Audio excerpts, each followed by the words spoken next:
မင်္ဂလာပါကျမတို့တရုတ်စကားမှာတစ်ပင်စိုက်တာကိုကြုံရှုလို့သုံးလို့ရပါတယ်အဲ့တော့ကျမရေးထားတာက तू ကတစ်ပင်စိုက်တတ်တယ်တဲ့လွယ်လွယ်လေးပဲဒါဆိုရင်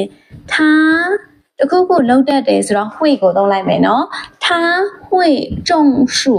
အဲ့တော့ကျမတို့ရဲ့ဒီကြုံဆိုတာဒီလေးတာကိုလည်းကြုံလို့သုံးတယ်တစ်ပင်စိုက်တာကိုလည်းကြုံလို့သုံးတယ်သူကအတန်တူတယ်တရုတ်လိုအရေးမတူဘူးเนาะနောက်တစ်ခုလေးကသူတို့တဲ့တောင်ပေါ်မှာတစ်ပင်စိုက်တယ်တဲ့ဒါဆိုရင်ထားမှန်သူတို့တောင်ပေါ်မှာလို့ပြောတော့ထားမှန်စိုက်တောင်ကရှမ်းကိုသုံးတယ်လीเนาะတောင်ပေါ်မှာဆိုတော့ထားမှန်စိုက်ရှမ်းဆောင်တစ်ပင်စိုက်တယ်ဆိုတော့ကြုံရှုရမယ်เนาะ